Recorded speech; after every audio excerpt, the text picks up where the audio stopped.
Урматтуу кыргыз элим, өзгөчө бийликтеги байкелер жана мына 7-чи чакырылышка аттанган мурунку чимкиликтер дейбизби, депутаттар дейбизби, же жеп жутарлар дейбизби билбейм. Бул кишинин ачуусу келгендеги чыккан сөз экен.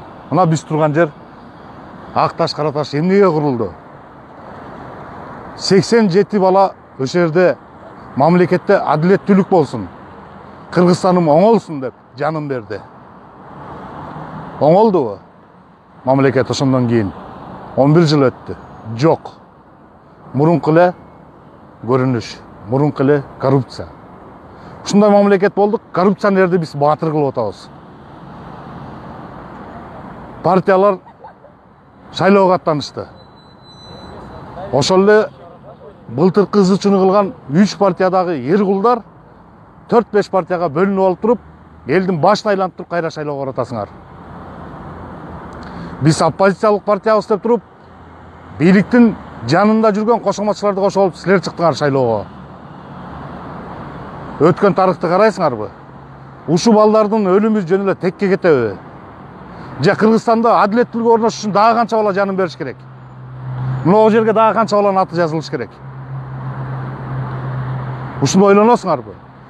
Бул шайлоо эгер мурункудай эле нук менен, мурункудай эле мыйзам бузуулар менен, мурункудай эле админ ресурс колдонуп, эптеп бийликке келебиз десеңер, анда ар бириңиздерди ошол жерге чакырайын. Ошол жерден дебат кылып туруп сүйлөшөлү. Кыргызстан үчүн эмне кылдыңар? Эчтеке кыла алган жоксуңар. Ар бир Кыргызстан жаран $900 карыз. Ар бир 5-чи кыргызстандык сыртта жакшы жашоо издеп, жакшы жумуш издеп. Ушул силердин кылганыңар. Эгер силер мыкты болсоңор, биз мындай акыбалга жетпейт элек. 30 жылда эчтеке кыла алган жоксуңарбы? Кеткиле аренадан. Кетпейсиңерби? Анда эл кечиреби, кечире албайбы? Аны айтыш кыйын. Эгер силер мурункудай дагы ызы чогулсаңар, 29 жерде эл чогулбай коет деп эч ким гарантия бере албайт. Ар бир келген президентти аталайсыңар. Ар бир келген президент алдына жата каласыңар. Кошоматыңарды кош кылып кайра эптеп бийликке келесиңер. Ошону президенттер да түшүнүш керек. Кошоматтын кош кылып силерди жаргалып бартып түртөт, түрт жерге. 30 жылдык тарыхта 2 президент качкын, бирөө камалып жатат. Бирөөнүн тагдыры белгисиз, чала өлүк. 3 премьер-министр камалып жатат. 3 премьер-министр качып жүрөт. Бул эмне деген өлкө?